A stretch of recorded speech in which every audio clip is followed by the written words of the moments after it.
तो last class में हमने मेल रिप्रोडक्टिव सिस्टम पढ़ा था, है ना? किसी को डाउट है, कुछ पूछना हो किसी को?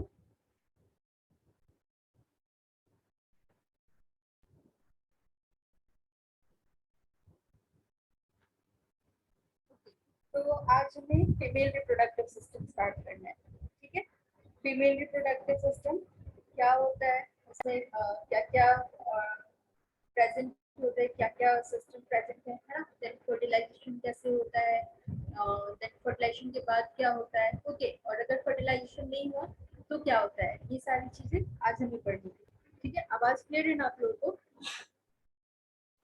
Yes ma'am. So female reproductive system में क्या क्या होता है, ये जो आप स्ट्रक्चर देख रहे हैं, this is a female reproductive system, ठीक है?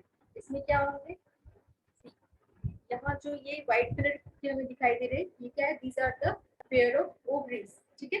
ओवरीज जिनमें क्या होगा, एग प्रोड्यूस्ड होगा, है ना? एग जिनका फ्यूजन होगा स्पर्म के साथ, एंड देन क्या होगा, वही फीटस फॉर्म करेगा, ठीक है? सो यहाँ ओवरीज के अंदर क्या होगा, एग का प्रोडक्शन होगा। ये ओवरीज कब डेवलप होती है पता है?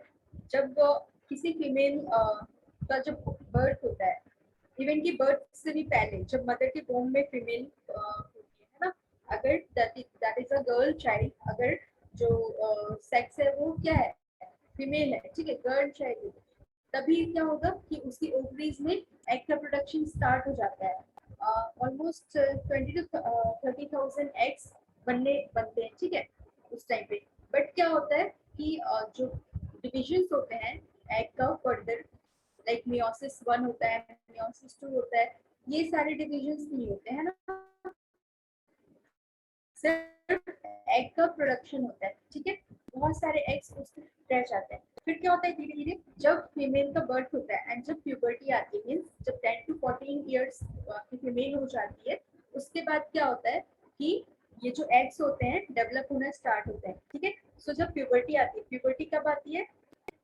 प्यूबर्टी आती है 10 to 14 ईयर्स की एज पे, है ना? जब एक फीमेल 10 to 14 ईयर्स की एज में आ जाती है, then puberty will start, and puberty जब स्टार्ट होगी तो क्या होगा, ओवरी से एग रिलीज होना स्टार्ट होगा, ठीक है?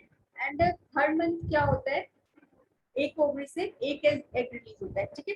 सपोज फर्स्ट मंथ में इस ओवरी से रिलीज हुआ, देन क्या होगा, सेकंड मंथ में इस ओवरी से रिलीज होगा, है ना? सो ओवरी का main function is to release the egg, and ovaries क्या होती है, ये जो आप ब्लू कलर की लिगामेंट देख रहे हो, दिस इज ओवेरियन लिगामेंट, ठीक है? सो ये ओवेरियन लिगामेंट से क्या होता है, यूटेरस से अटैच्ड होता है, this portion is known as uterus, clear है? यहाँ ओवरीज है, this is ligament and this is the uterus. Uterus में क्या होता है, यूटेरस इज द रीजन जहाँ पे क्या होता है, जहाँ पे बेबी को होल्ड करके मदर रखती है ना? जब 9 मंथ तक बेबी को होल्ड करके रखते हैं, तो that is the region of uterus. Uterus के अंदर ही वो होल्ड करके रहते हैं, ठीक है? तो यहाँ एंड ये क्या है, यूटेरस एंड ओवरीज के रीजन में जो दिख रहा है, this is the fallopian tube. क्या है ये? फैलोपियन ट्यूब, इसे ओविडक्ट भी कहा जाता है, ठीक है? ओविडक्ट, ये भी पेयर में होती है, आप देख रहे हो लेफ्ट एंड राइट, है ना? दो फैलोपियन ट्यूब्स हमें दिख रहे हैं। ये फैलोपियन ट्यूब्स क्या करते हैं, जहाँ जब ओवरी से एग रिलीज होता है तो क्या करते हैं, उसको कैच करते हैं, है ना? यहाँ पे फिम्ब्रिए प्रेजेंट होते हैं, ठीक है? फिंगर लाइक प्रोजेक्शंस प्रेजेंट होते हैं, जो क्या करेंगे, जब यहाँ से एग रिलीज होगा तो उसको कैच करेंगे, एंड यहाँ पे क्या होगा, देन एग क्या होगा, फर्दर इन्हीं फैलोपियन ट्यूब्स के अंदर मूव करेगा, ठीक है? फैलोपियन ट्यूब के 3 रीजंस होते हैं, यहाँ देखो, इसमें मेंशन नहीं है बट मैं लिख देती हूँ। दिस इज इस्थमस, बीच में होता है एम्प्यूला,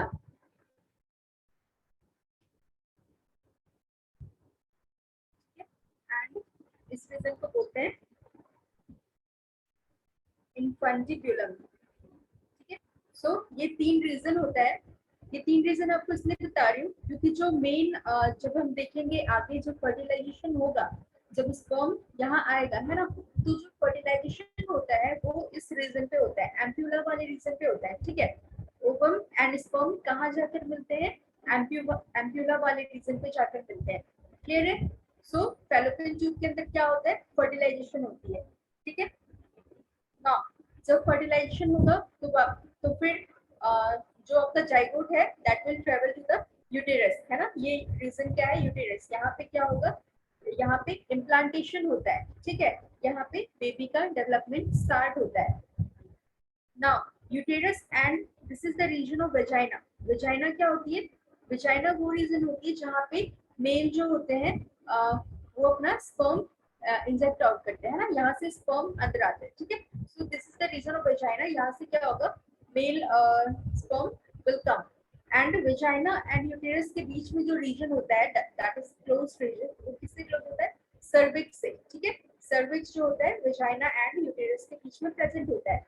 सर्विक्स क्या करेगा, that will remain close and when the sperm will कम तब ये ओपन हो जाएगा, ठीक है। वो उसको गेटवे प्रोवाइड करेगा to come inside and to fuse with the ova. Clear it?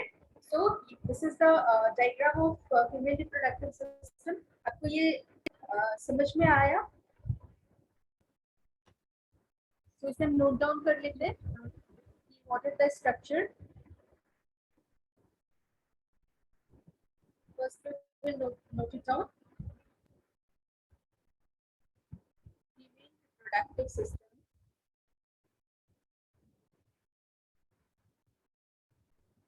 consists of pair of ovaries, right? दो ओवरीज होंगी, है ना। हर मंथ क्या होगा, एक ओवरी से एक एग रिलीज होगा, ठीक है। पेयर ऑफ ओविडक्ट, ओविडक्ट को हम क्या और कहते हैं, फेलोपियन ट्यूब भी कहते हैं, ठीक है। यूटेरस होगा and vagina and vulva. Vulva को हम एक्सटर्नल जेनिटलिया भी बोलते हैं, ठीक है। This is external genitalia. Vulva क्या होता है, जो हमें फिजिकली दिखता है ना, जो हम बाहर से अगर देखते हैं तो फीमेल रिप्रोडक्टिव पार्ट का जो पार्ट हमें दिखता है that is vulva, external genitalia. And बाकी के जो पार्ट हमने बात की, ovaries, oviduct, these all are present inside the body, ठीक है। सो वो रीजन जो होता है नीचे का region that is abdominal cavity के नीचे जो रीजन होता है, तो उस रीजन को क्या बोलते हैं, पेल्विक कैविटी, ठीक है। कहाँ पे होता है, female reproductive system is present in pelvic cavity. Clear है? इस रीजन को हम बोलते हैं pelvic cavity. Now one by one हम नोट करेंगे। First is ovary. ओवरी क्या होती है, this is the primary sex organ. इसे प्राइमरी सेक्स ऑर्गन क्यों बोल रहे हैं, क्योंकि जो मेन काम होता है हमारा, लाइक अगर हम मेल रिप्रोडक्टिव सिस्टम की बात करें तो प्राइमरी सेक्स ऑर्गन क्या था, वहाँ पे स्पर्म प्रोड्यूस हो रहा था, है ना। यहाँ पे क्या हो रही है, यहाँ पे एग प्रोड्यूस हो रही है। एग प्रोडक्शन का काम कौन कर रहा है, ओवरीज कर रही है, ठीक है। सो इसलिए हम इसे प्राइमरी सेक्स ऑर्गन कह रहे हैं। और बाकी जो भी है, ओविडक्ट है, यूटेरस है, वेजाइना है, this all are accessory sex organ, ठीक है, जो उनको हेल्प करती है प्रोडक्शन करने में। सो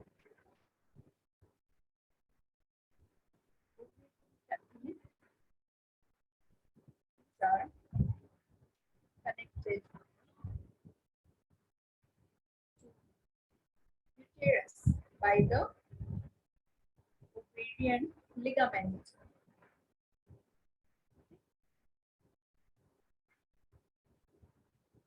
Ovary produces eggs which are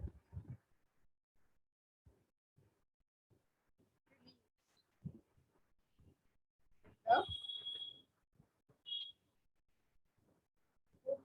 ठीक है। ओवरीज का एक और काम है, आपको पता है, एग प्रोडक्शन के अलावा इनका एक और काम क्या है,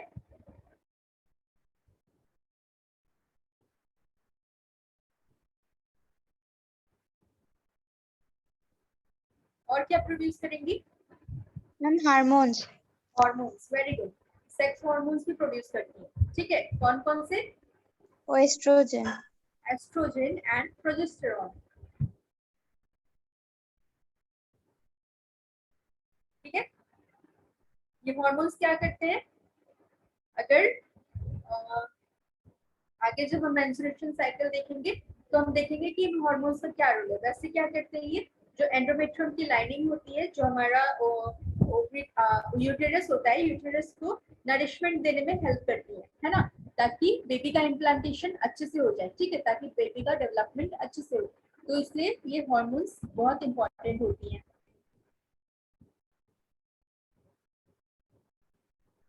Now, second is oviduct. Oviduct को fallopian tube भी बोलते हैं। Pair of oviduct present होते हैं।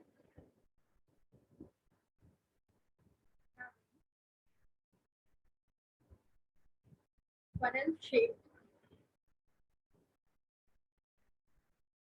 fimbricate opening. Fimbricate opening क्यों बोल रहे हैं? क्योंकि फिम्ब्रिया लाइक ऐसे ऐसे फिंगर लाइक प्रोजेक्शन होते हैं, है ना, इस तरीके से फिंगर लाइक प्रोजेक्शन होते हैं। जब यहाँ से एग्स रिलीज होंगे तो ये क्या करेंगी, ये फिंगर लाइक प्रोजेक्शन जो है इसको कैच करेंगी, ठीक है, ये एग को कैच करने में हेल्प करेंगी।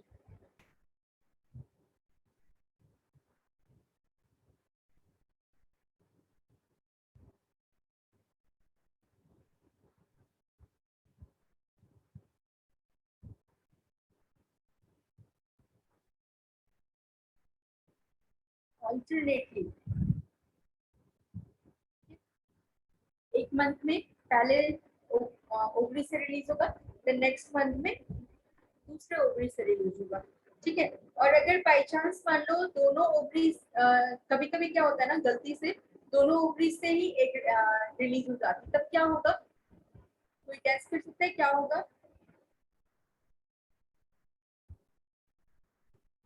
बहुत ही रेयर केसेस में होता है कि कभी कभी दोनों ही ओवरीज एक साथ एग रिलीज कर देती हैं।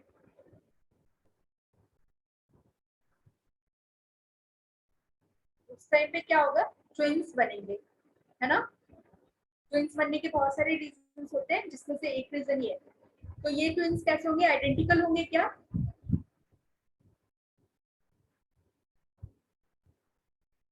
अगर दो अलग अलग एग से दो बेबीज का प्रोडक्शन हो रहा है तो वो आइडेंटिकल होंगे क्या? नहीं होंगे ना। Yes, ma'am.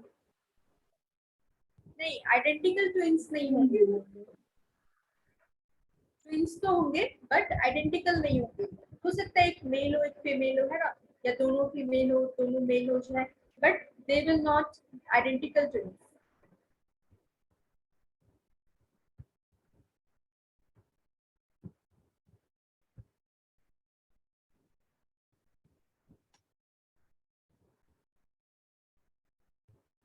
Third is uterus, main part है। क्या करेगा यूटेरस, कैसा होता है ये, पेयर शेप का होता है, ठीक है। जैसे पेयर का आपने देखा होगा, उससे हम अगर जैसा शेप दिखता है पेयर का, है ना, उल्टा करके आप उसे ऐसे देखोगे तो आपको ऐसा दिखेगा, पेयर शेप का यूटेरस दिखेगा, okay. And cavity is 7 to 10 centimetre. Size इसका क्या होता है, 7 to 10 centimetre in length. Uterus की जो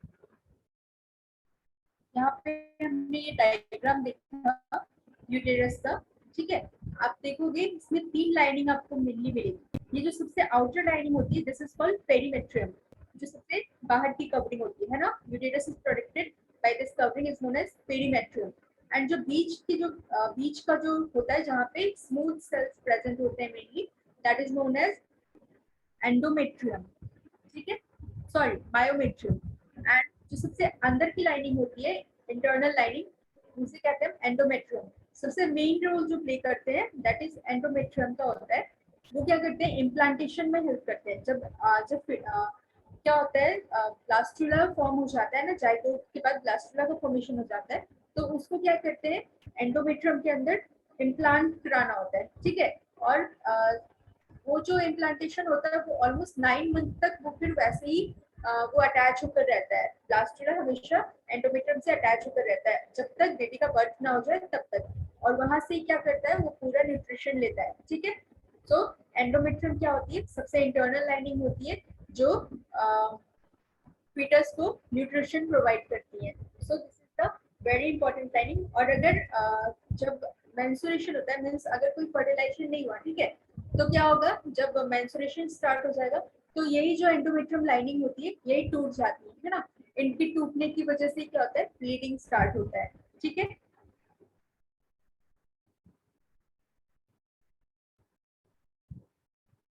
So uterus has three lining of walls.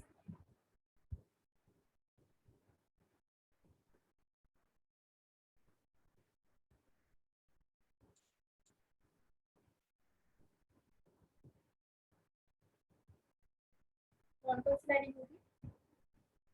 One is perimetrium,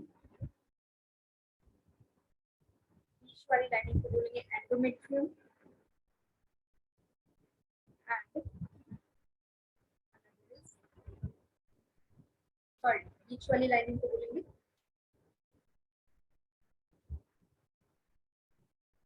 endometrium, then endometrium, ठीक है।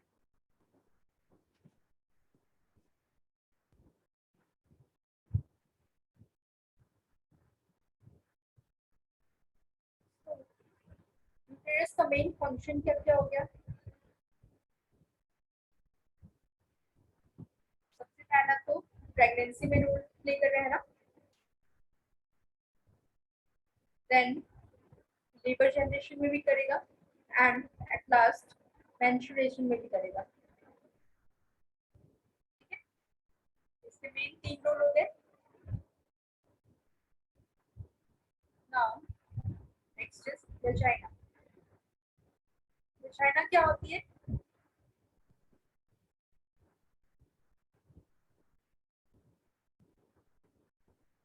This is the lower part of uterus.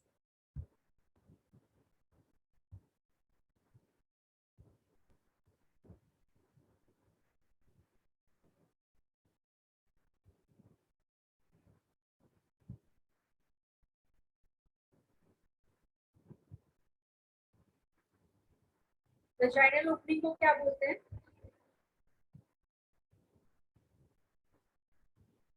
आई गई।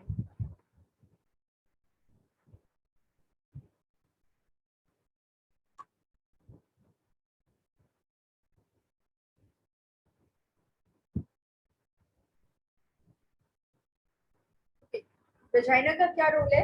Vagina का रोल ये है कि सीमेन का डिस्चार्ज यहाँ पे होता है। What is semen? Semen is discharged vagina. Semen क्या होता है? लास्ट क्लास में हमने देखा था।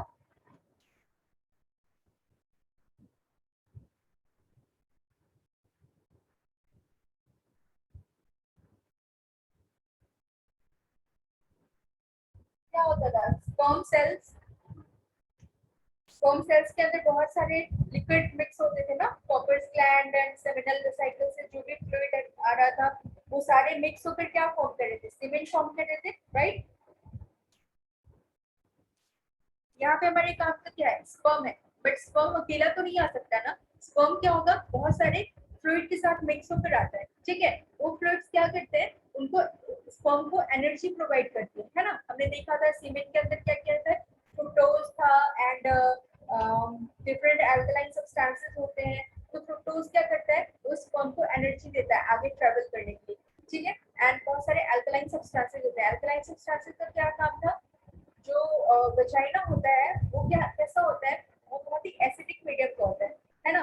तो क्या होगा, जब स्पर्म वहां पे आएंगे तो बहुत सारी स्पर्म की डेथ हो जाती है, वैसे तो ऑलरेडी हो जाती है, बट क्या होता है कि स्पर्म्स को बचाने के लिए वहां पे क्या होता है कि एक अल्कलाइन मीडियम प्रोवाइड किया जाता है ना। तो अल्कलाइन मीडियम कौन प्रोवाइड करेगा? सीमेंट प्रोवाइड करेगा, ठीक है। तो उससे क्या होगा कि न्यूट्रल बनेगा, वहां का एरिया न्यूट्रल होगा, जिसकी वजह से स्पर्म जो होंगे वो सर्वाइव कर पाएंगे, ठीक है। सो क्या होगा, वेजाइना के अंदर सीमेंट का डिस्चार्ज होगा। और वेजाइना कैसा होता है? वेजाइना जो होता है हमेशा एसिडिक होता है, ठीक है। सो environment of vagina is acidic. तो अभी तक हमने क्या क्या देखा? अभी तक हमने क्या क्या देखा? सबसे पहले हमने ओवरीज के बारे में देखा। ओवरीज से क्या होती है? एग रिलीज होती है। ऑल्टरनेट मंथ पे ऑल्टरनेट ओवरीज से एग रिलीज होंगी, है ना। फर्स्ट मंथ से इससे, सेकंड मंथ में इससे रिलीज होंगी। इस तरीके से क्या होता है? एग्स रिलीज होती है, ठीक है। रिलीज होकर कहाँ जाती है? फेलोपियन ट्यूब्स के अंदर जाती है। फेलोपियन ट्यूब्स में क्या होता है? यहाँ पे ये वेट करेंगे स्पर्म का, है ना। ये एम्प्यूला वाली रीजन पे क्या होगा? ये स्पर्म का वेट करेंगे। कितने टाइम तक वेट करेंगे? ऑलमोस्ट 1 to 2 days, उससे ज्यादा नहीं, ठीक है। 1 से 2 दिन वेट करेंगे यहाँ पे। एंड अगर स्पर्म आ गया तो फर्टिलाइजेशन हो जाएगा। एंड अगर स्पर्म नहीं आया तो क्या होगा? ये एग्स मर जाती है यहाँ पे, ठीक है। और उसके बाद क्या हो जाएगा? मेंस्ट्रुएशन स्टार्ट हो जाती है। बट यहाँ पे क्या होगा? एम्प्यूला पे अभी वेट कर रहे हैं, ठीक है। देन नेक्स्ट हमने पढ़ा दिस इज यूटेरस। यूटेरस के अंदर 3 वॉल होते हैं, पेरीमेट्रियम, मायोमेट्रियम एंड एंडोमेट्रियम, ठीक है। यहाँ पे देखा हमने एंडोमेट्रियम का जो होता है सबसे ज्यादा रोल होता है, नरिशमेंट प्रोवाइड करती है फीटस को, क्लियर। फिर उसके बाद क्या पढ़ा हमने? वेजाइना। वेजाइना के अंदर क्या होता है? सीमेन का डिस्चार्ज होता है, स्पर्म आते हैं वहां पे। एंड सर्विक्स के थ्रू स्पर्म कहाँ जाएंगे? यूटेरस के अंदर जाएंगे, ठीक है। और जो सबसे पोटेंट स्पर्म होगा, जिसके पास सबसे ज्यादा पोटेंशियल होगा, वो एक स्पर्म क्या करेगा? यहाँ पे फेलोपियन ट्यूब के अंदर जाकर इस ओवम को फर्टिलाइज करेगा, ठीक है। नाउ अभी तक हमने स्ट्रक्चर्स को स्टडी किया। External genitalia, external genitalia.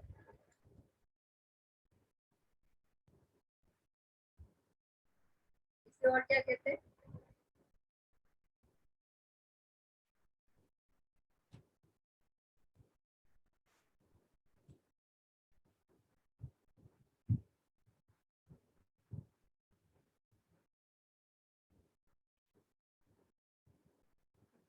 क्या करेगा? फर्दर ये स्ट्रक्चर्स होते हैं इसके अंदर, एम्ब्रिया, minora, pubis, clitoris and Bartholin's gland होता है। जिस तरीके से हमने मेल रिप्रोडक्टिव सिस्टम के अंदर देखा था कि वहाँ पे कॉपर्स ग्लैंड था, उसी तरीके से यहाँ पे बार्टोलिन्स ग्लैंड है, जो क्या करते हैं? व्हाइट डिस्चार्ज सेपरेट करते हैं ना, जो लुब्रिकेट करने में हेल्प करती है, ठीक है। तो this is all about the structure of female reproductive system. अब हम पढ़ेंगे कि फर्टिलाइजेशन कैसे होता है।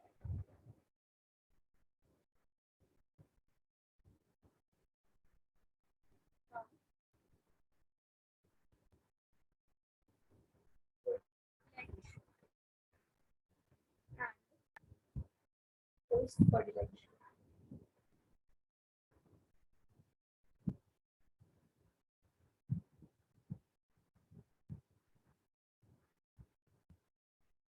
ठीक है। तो अभी तक हमने क्या देखा था? सबसे पहले हमने क्या पढ़ा कि जब एक फीमेल बॉर्न होती है, जब मदर के वोम में ही होती है, वहां से ही एग का प्रोडक्शन स्टार्ट हो जाता है, राइट। ओवरीज का डेवलपमेंट वहां से स्टार्ट हो जाता है ना। थाउजेंड्स ऑफ इमेच्योर एग्स वहां पे बनते हैं, ठीक है। धीरे धीरे जब तक प्यूबर्टी आती है तब तक क्या होता है? बहुत सारे एग्स की डेथ भी हो जाती है ना। लेकिन जब एक बार प्यूबर्टी आ जाती है, 10 to 14 की एज में जाकर प्यूबर्टी आती है, ठीक है। जब प्यूबर्टी आएगी तो क्या होगा? हर ओवरी से एक एग रिलीज होना स्टार्ट हो जाएगा, राइट। एग रिलीज होकर कहाँ जाएंगी? सपोज ये क्या है? ये ओवरीज है ना। यहाँ से क्या हुआ? एक एग रिलीज हुई। जब एक एग रिलीज होगी तो इसको यहाँ जो फिम्ब्रे स्ट्रक्चर है फैलोपियन ट्यूब के, उसने कैच किया। कैच करके इसको कहाँ भेज दिया? यहाँ पे, ठीक है। एम्प्यूला वाले रीजन पे जाकर वो वेट करेगी। कितने दिन वेट करेगी? 1 से 2 दिन वेट करेगी, है ना। अगर स्पर्म आएगा तो क्या होगा? फर्टिलाइजेशन हो जाएगा। नहीं आएगा तो नहीं होगा। देन क्या होगा? यहाँ पे सपोज ओवरी वेट कर रही है, ठीक है। अब क्या होगा? यहाँ पे सीमेंट डिस्चार्ज हुआ, सपोज उस टाइम पॉपुलेशन हुआ, एंड क्या हुआ? यहाँ पे सीमेंट डिस्चार्ज हुआ, ठीक है। सीमेंट डिस्चार्ज होने के बाद क्या होगा? वेजाइना में मिलियंस ऑफ स्पर्म एक साथ एक सीमेंट डिस्चार्ज में मिलियंस ऑफ स्पर्म रिलीज होते हैं, राइट? बहुत सारे स्पर्म आए एंड स्पर्म जब आएंगे तो क्या होगा, बहुत सारे मिलियंस ऑफ स्पर्म तो मर जाएंगे due to the acidic reason, acidic environment of the vagina, ठीक है। बहुत सारे स्पर्म मर जाएंगे क्योंकि हो सकता है डब्ल्यूबीसी जो प्रेजेंट है वो उनको खा जाए, फैगोसाइटोसिस हो जाए, है ना। सो बहुत सारे रीजंस होते हैं, उससे क्या होगा, बहुत सारे स्पर्म्स की डेथ तुरंत हो जाती है, ठीक है। लेकिन कुछ स्पर्म बच गए, ठीक है, जो स्पर्म बच गए वो कहाँ जाएंगे, वो सर्विक्स के थ्रू यूटेरस में एंटर करेंगे, ठीक है। यूटेरस में एंटर करने के बाद क्या होगा, यहाँ पे जो स्पर्म है, स्पर्म का शेप कैसा होता है, मैं ये बता रही हूँ। यहाँ पे क्या होता है, दिस इज स्पर्म, राइट, इसका हेड होता है स्पर्म का, है ना। हेड में क्या होता है, बहुत सारे एंजाइम्स प्रेजेंट होते हैं, एक्रोसोम्स होते हैं, ठीक है। तो यहाँ से क्या होगा, ये जब ओवा के पास पहुंचेगा, ठीक है, ओवा के ऊपर बहुत सारी लेयरिंग होती है, दिस इज द ओवा। यहाँ पे क्या होता है, अंदर न्यूक्लियस है एंड ऊपर बहुत सारी लेयरिंग होती है, इस लेयरिंग को क्या बोलते हैं, जोना पेलुसिडा, ठीक है। जोना पेलुसिडा जो होता है इसको प्रोटेक्ट करके रखता है, इसके ऊपर भी और भी बहुत सारी कवरिंग होती है, ठीक है। इससे हम बोलते हैं कोरोना रेडिएटा। तो ये स्पर्म क्या होता है, जब इससे टकराता है ना, तो यहाँ से क्या होगा, स्पर्म जब एंटर करेगा जोना पेलुसिडा में, एक स्पर्म ने अगर जैसे ही जोना पेलुसिडा को टच किया, वो क्या होगा, अंदर जाएगा एंड जब इसका सेल मेम्ब्रेन जो है, सेल मेम्ब्रेन से जब टच होगा तो क्या होगा कि यहाँ पे एक प्रोटेक्टिव कवरिंग डेवलप हो जाएगी, ठीक है। क्या हो जाएगा, एक हार्ड प्रोटेक्टिव कवरिंग डेवलप हो जाएगी, जिसकी वजह से क्या होगा, बाकी के स्पर्म्स इसको टच नहीं कर पाएंगे, है ना, पेनिट्रेट नहीं कर पाएंगे, सिर्फ एक ही स्पर्म इस एग को पेनिट्रेट कर पाएगा। सो क्या होगा, ये क्या हुआ, स्पर्म ने इसको पेनिट्रेट किया, ठीक है। अब क्या होगा, स्पर्म का जो न्यूक्लियस है, इसके अंदर का न्यूक्लियस यहाँ पे रिलीज आउट हो जाएगा, ठीक है, दिस इज द एग। यहाँ पे क्या हुआ, यहाँ पे ऑलरेडी एग का न्यूक्लियस प्रेजेंट है, ठीक है। इसके पास कितने क्रोमोसोम है, 23 क्रोमोसोम्स है एंड ये स्पर्म ने अपना न्यूक्लियस रिलीज किया एंड जो स्पर्म की बॉडी है, this is the body part, this is the tail part, ठीक है। सो ये सभी क्या हो जाएंगे, बाहर ही रह जाएंगे, सिर्फ क्या एंटर करेगा अंदर में, इसका न्यूक्लियस पार्ट, राइट। तो इसके न्यूक्लियस में भी 23 क्रोमोसोम्स है ना। अब क्या होगा फर्दर, ये दोनों न्यूक्लियस फ्यूज हो जाएंगे एंड फ्यूज होकर क्या होगा, 46 कंप्लीट सेल बना लेगा, राइट। ये क्या बन गया, जाइगोट। तो हमने देखा फर्टिलाइजेशन कैसे हुआ, ये समझ में आया फर्टिलाइजेशन कैसे हुआ। Yes.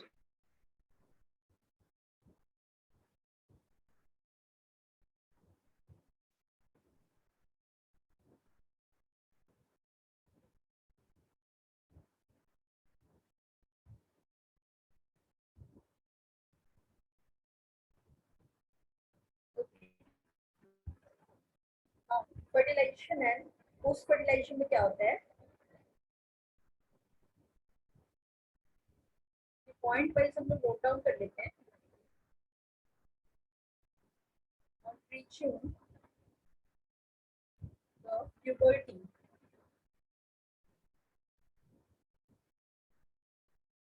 one egg is produced every month.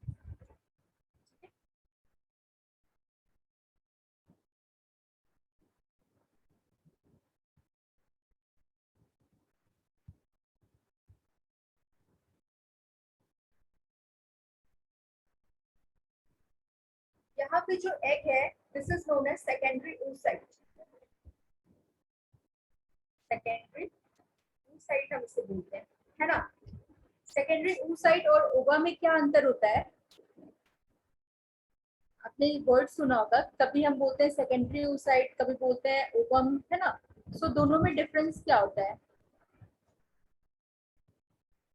देखो, जब जब हमने देखा था this is the ovary, suppose ये ओवरी है, ठीक है। यहाँ से ओवरी के अंदर क्या होता है, सेकेंडरी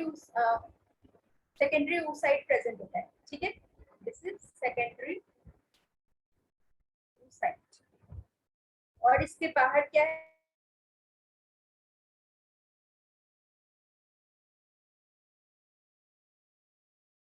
फॉलिकल्स प्रेजेंट होते हैं। जैसे कि ग्राफ है, जब एग मैच्योर करता है, अभी आप देखोगे जब हम मेंस्ट्रुएशन आगे पढ़ेंगे तो क्या देखते हैं हम कि 28 डेज का जो साइकिल होता है, ठीक है, इसके अंदर क्या होता है, एग का मैच्योरेशन होता है ना, धीरे धीरे एक एग जो होगा वो मैच्योर करेगा। तो जब मैच्योर करता है तो ये क्या होती है, एट लास्ट साइड ये टूट जाती है, this follicle will break down and क्या होता है, ये जो सेकेंडरी उस साइड हमें दिख रहा है बाहर की ओर, है ना, ये रिलीज आउट हो जाता है एंड कहाँ जाएगा, ये फैलोपियन ट्यूब के अंदर जाएगा। तब हम इसे क्या बोलेंगे, ओवम बोलेंगे, ठीक है। So now it is clear कि सेकेंडरी oocyte क्या होती है और ओवम क्या होती है।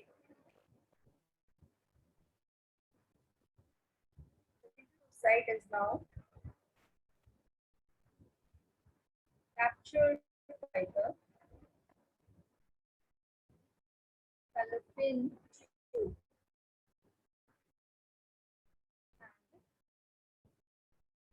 and fed in ampulla, ठीक है। अभी तक कहाँ तक देखा हमने कि एग को एम्प्यूला में रखेंगे।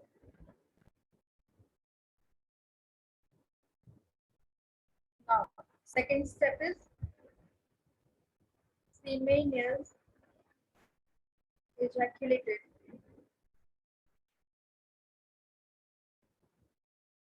during copulation. Copulation is intercourse. Okay. Now, third step is next sperms in millions.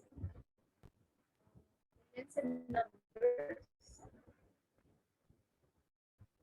start their journey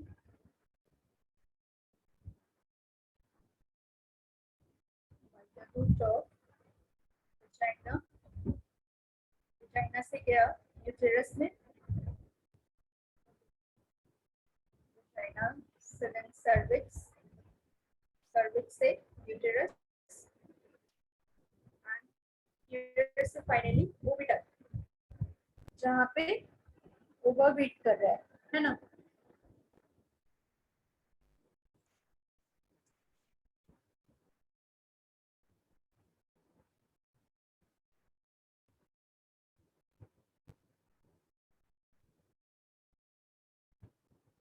Next, what will happen?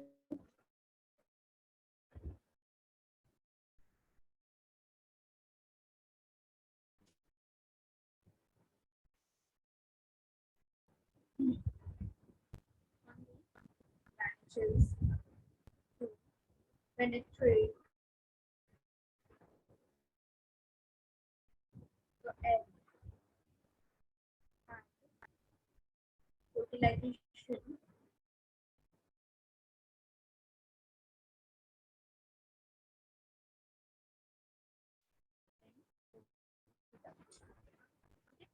यहाँ तक ठीक है, हो गया। इसके बाद क्या होगा,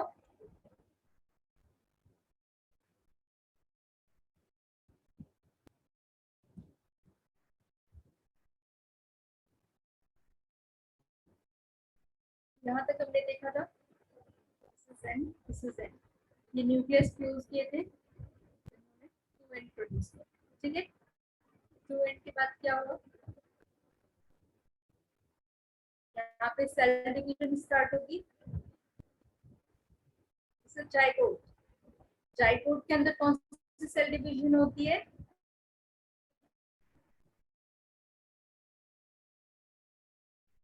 माइटोटिक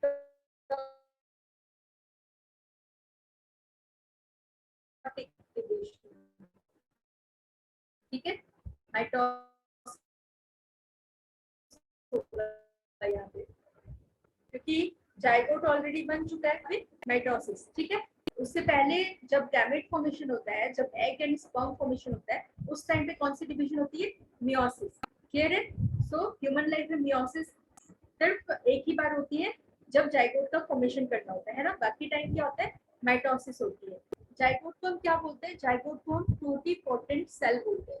टोटिपोटेंट सेल ये क्यों बोलते हैं, तो बता सकते हैं?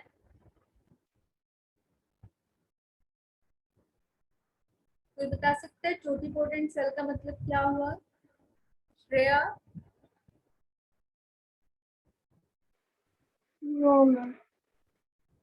ओके, टोटिपोटेंट सेल का मतलब होता है ऐसा सेल जिसके पास एक पूरी बॉडी को डेवलप करने की कैपेसिटी हो। ठीक है, सो जाइगोट कैसा सेल है, ऐसा सेल है जिसके पास एक पूरी बॉडी डेवलप करने की कैपेसिटी होती है ना। अभी हमने देखा है sperm and ovum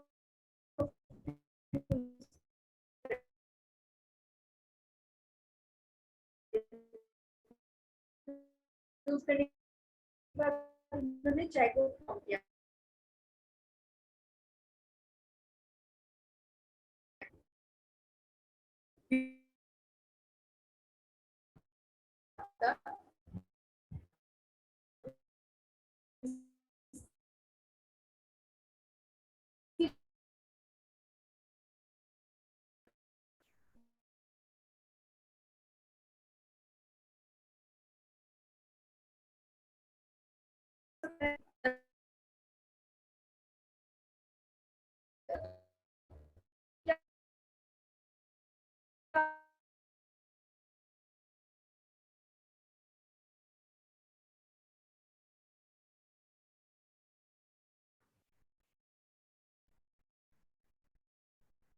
hello,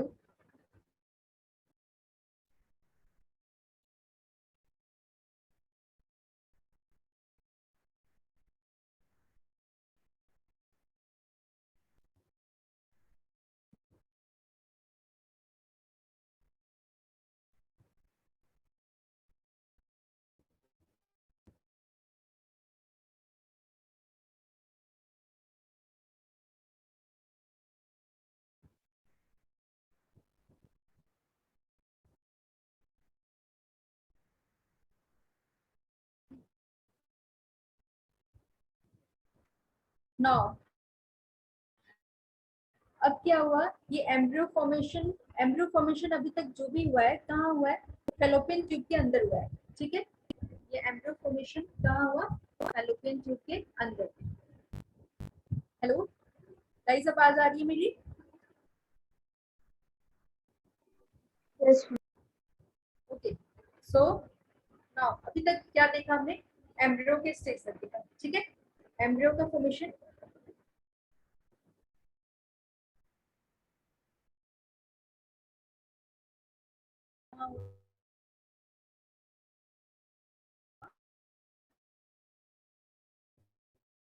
now this embryo ma'am आपका आवाज नहीं आ रहा।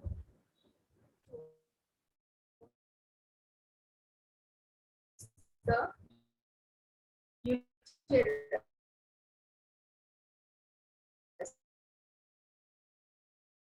ठीक है, अब फैलोपियन ट्यूब से एम्ब्रियो कहाँ जाएगा, नहीं आ रहा होगा?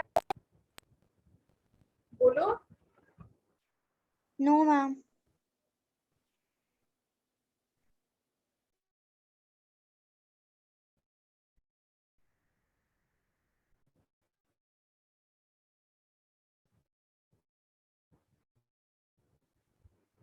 अभी भी नहीं आ रही, अब आवाज आ रही है अभी? Yes, ma'am. Okay. यहाँ यूटेरस के अंदर क्या होगा, इम्प्लांटेशन होगा। Implantation occur here। Okay, what is implantation? Implantation क्या होता है, implantation is a process in which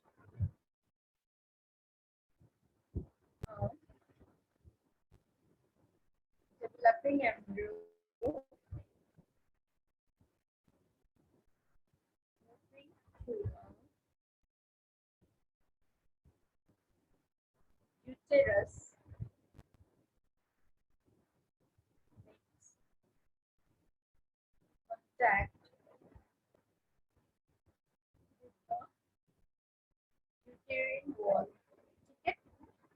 कौन सी लेयर होगी? एंडोमेट्रियम।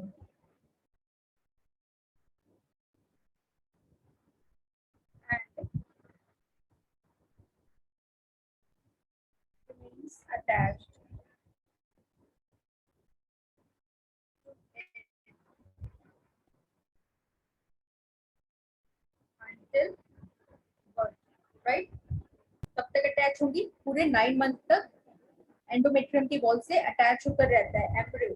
ठीक है, इसको क्या बोलते हैं? इम्प्लांटेशन। इम्प्लांटेशन के टाइम पे क्या होता है? बेबी का डेवलपमेंट होता है ना, फीटस का डेवलपमेंट होता है और वो एक कंप्लीट बेबी में कन्वर्ट होता है।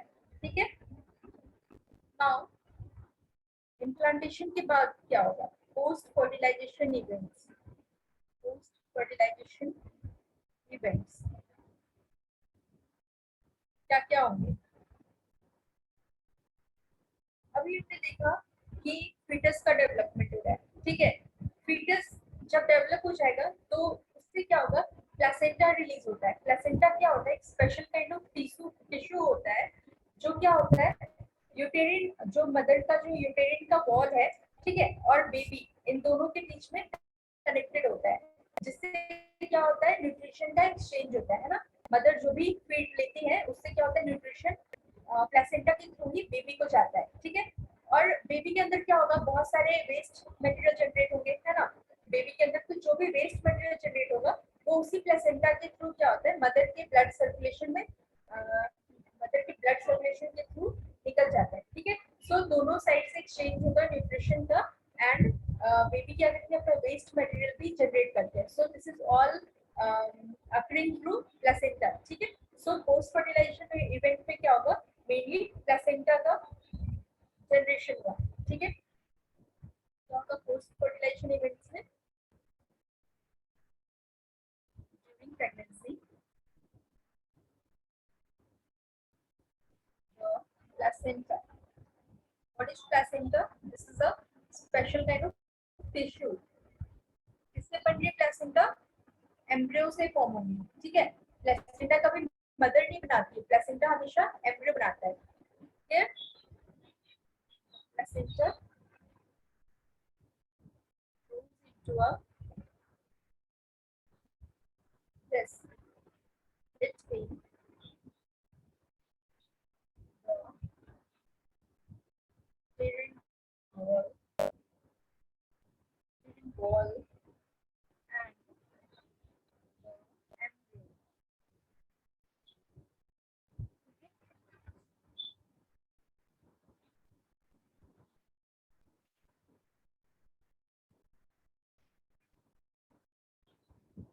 Now, placenta forms for the exchange of glucose and oxygen, है ना। बेबी ऑक्सीजन कहाँ से लेगा? मदर के थ्रू ही लेगा। ठीक है, सारी चीजें उसे मदर के थ्रू ही मिलेंगी। The mother and the embryo. ठीक है, now developing embryo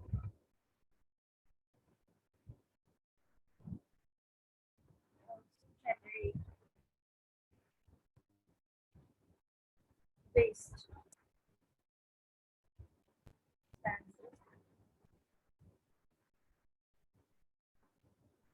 These can be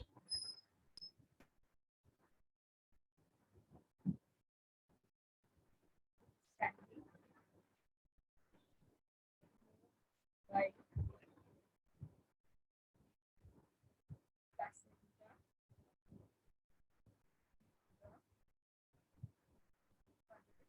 that.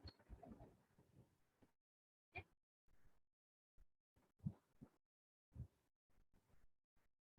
Now at last, child development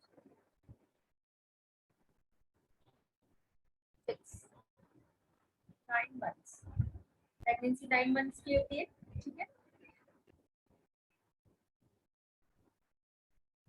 child is born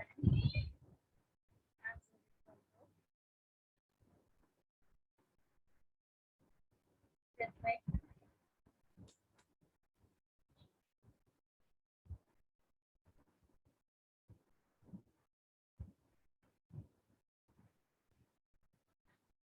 contraction of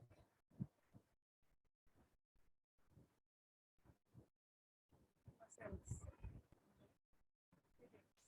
uterus में क्या होता है, मस्कुलर वॉल होता है ना, तो जब इन वॉल के अंदर क्या होगा, कंट्रैक्शन होगा, तो उससे क्या होगा, वो बेबी बाहर आएगा, ठीक है, चाइल्ड का बर्थ होगा। तो this is all about the fertilization and the post fertilization event, है ना। क्या क्या देखा हमने रिप्रोडक्शन के अंदर, मेल रिप्रोडक्टिव पार्ट को स्टडी किया, फीमेल रिप्रोडक्टिव पार्ट देखा क्या क्या होता है उसमें। देन हमने क्या देखा, फर्टिलाइजेशन कैसे होता है, ठीक है, बेबी का बर्थ कैसे होता है, एंड इम्प्लांटेशन कैसे होता है, पोस्ट फर्टिलाइजेशन इवेंट में क्या क्या होता है, ठीक है। सो ये तो था फर्टिलाइजेशन, लेकिन अगर स्पर्म नहीं आएगा तो क्या होगा, ये तो कहानी थी कि अभी तक स्पर्म आया तो क्या हुआ, है ना, स्पर्म आया तो हमने देखा कि फर्टिलाइजेशन हो गया, बट अगर स्पर्म यहाँ नहीं आएगा तो क्या होगा, अगर स्पर्म नहीं आएगी तो क्या होगा, मेंस्ट्रुएशन स्टार्ट होगी, ठीक है, ब्लीडिंग स्टार्ट होगी, एंड फर्स्ट जो प्यूबर्टी की एज होती है दैट इज 10 to 14 फीमेल के अंदर, जो start onset of menstrual cycle होता है ना, जब फर्स्ट टाइम पीरियड्स आते हैं, so that is known as menarche. Menarche is the starting of menstruation, ठीक है, और ये खत्म कब होती है, ओल्ड एज में जाकर ऑलमोस्ट 45 to 50 इयर्स के बीच में ये क्या होती है, एंड होती है, ठीक है। तो एंड को क्या बोलते हैं, menopause. Start is known as menarche and end is known as menopause.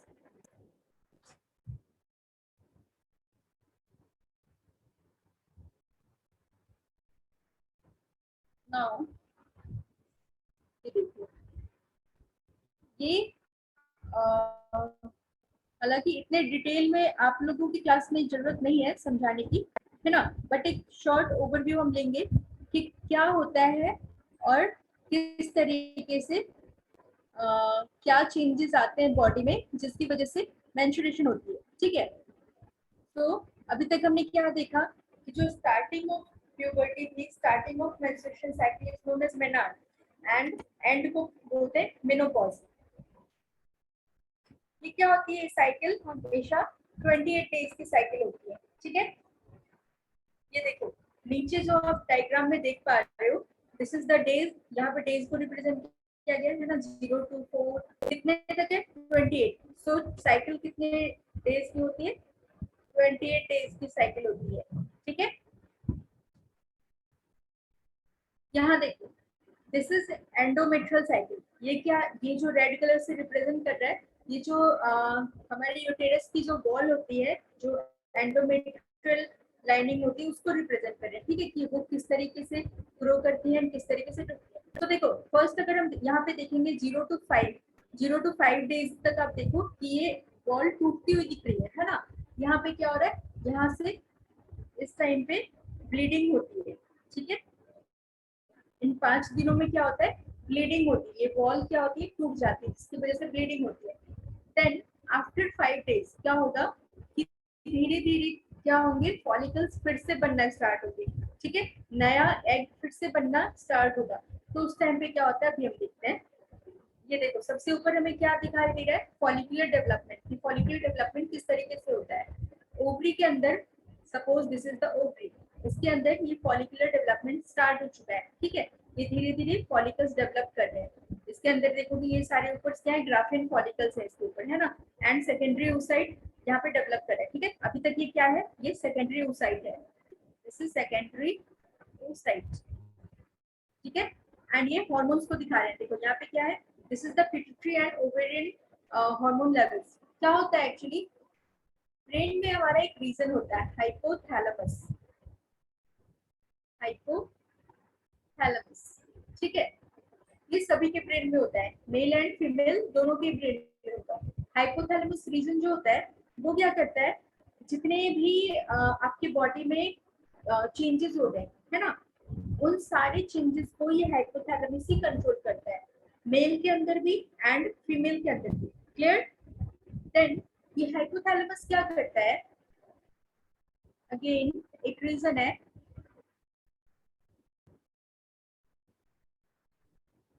Anterior pituitary.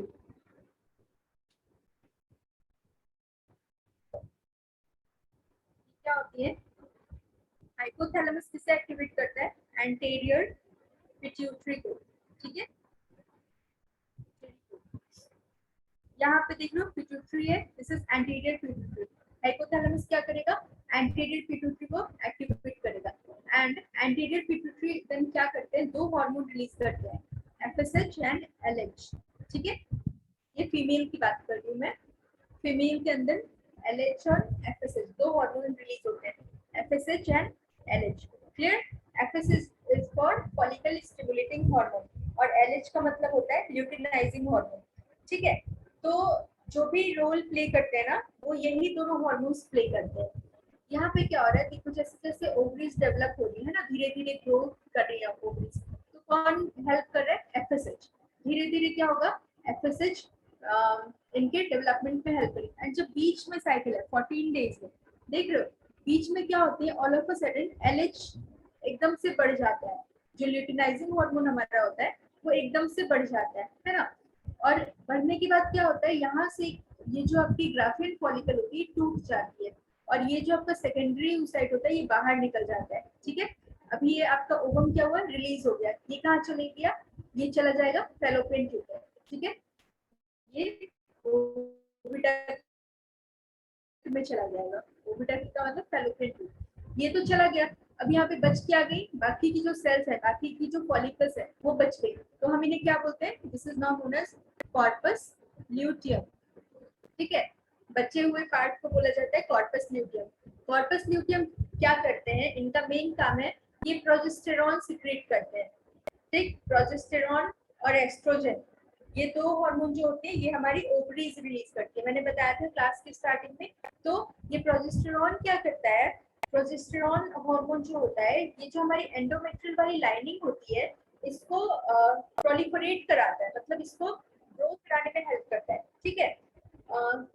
जब एग रिलीज होकर फेलोपियन ट्यूब में चला गया है ना, तो ब्रेन को सिग्नल किया कि नाउ हमारी बॉडी में एग आ चुका है, ठीक है, एग रिलीज हो चुका है। अभी क्या करना है हमें, इसके डेवलपमेंट के लिए हमें तैयार होना है ना। अपनी बॉडी को सिग्नल देता है कि अब हमें इस एग को प्रिपेयर करना है, मतलब इस एग को डेवलप करने के लिए हमें अपने आप को प्रिपेयर करना है। तो वो क्या करते हैं, प्रोजेस्टेरॉन रिलीज हो जाता है, प्रोजेस्टेरॉन रिलीज होने से क्या करते हैं, वो जो हमारी एंडोमेट्रियम लाइनिंग होती है उनको बहुत ज्यादा प्रोलिफरेट कराने लगते हैं, मतलब बहुत ज्यादा उनके डेवलपमेंट होने लगती है, उनमें बहुत ज्यादा ब्लड आने लगता है, बहुत सारे न्यूट्रिएंट्स आने लगते हैं, ठीक है। तो बहुत क्या होता है, वहाँ पे डेवलपमेंट स्टार्ट हो जाती है। But at the end of 28 days, ठीक है, जब ये साइकिल पूरी कंप्लीट हो जाती है, तो अगर स्पर्म नहीं आएगा तो फर्टिलाइजेशन नहीं होगा, है ना। 2 दिन तक वेट करेंगे वो वहाँ पे, अगर स्पर्म नहीं आएगा फर्टिलाइजेशन नहीं होगा फर्दर, तो क्या होगा, एंडोमेट्रियम की जो लाइनिंग है अभी तक जो नरिश हो रही थी, जो प्रोलिफरेट हो रही थी, वो क्या होगी, टूट जाएगी, और उन लाइनिंग की टूटने की वजह से क्या होगा, ब्लीडिंग स्टार्ट हो जाता है, ठीक है। तो उसी उसी को हम क्या कहते हैं, मेंस्ट्रुएशन। क्लियर है?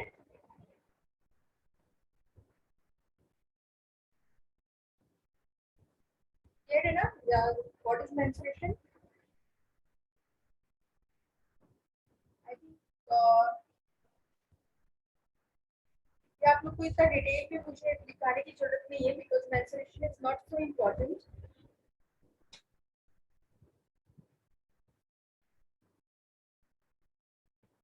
इसमें मेन जो चीजें हैं वो क्या देखनी है हमें, ये क्या होती है, 28 डेज की साइकिल होती है, ठीक है। 4 हार्मोन्स का मेन रोल है, कौन कौन से 4 हार्मोन्स है, follicle stimulating hormone,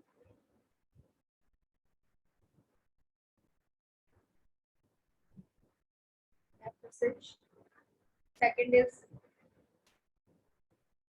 luteinizing hormone, ठीक है, LH, नाउ ओवरीज से जो रिलीज हो रही है that is estrogen, second is progesterone. तो ये सारी क्या है, ये सारी ओवरीज से रिलीज हो रही है, ठीक है। एंड ये दोनों ग्लैंड से रिलीज हो रही है, ठीक है। Now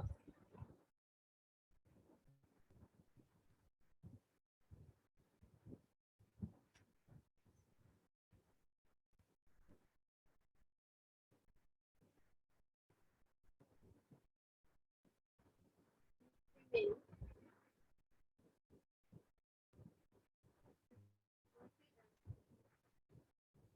marked by concept of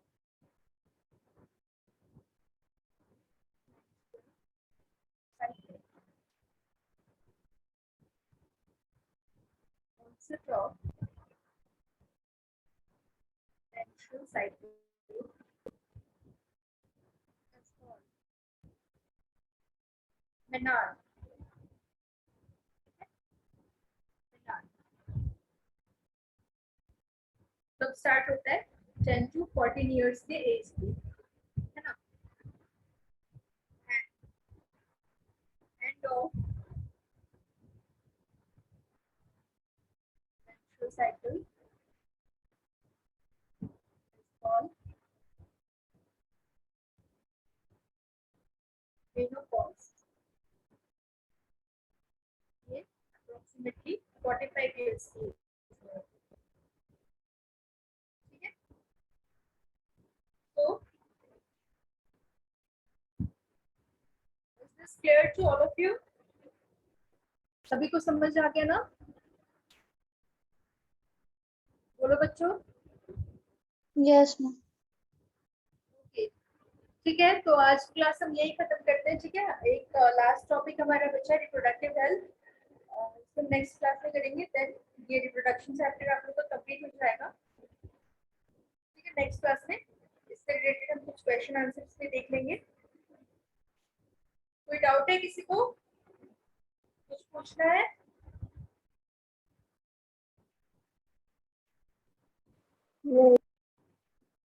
okay, ठीक है बच्चों। तो फिर आज यही पे हम क्लास खत्म करते हैं, ठीक है। Thank you, bye bye. Bye, ma'am.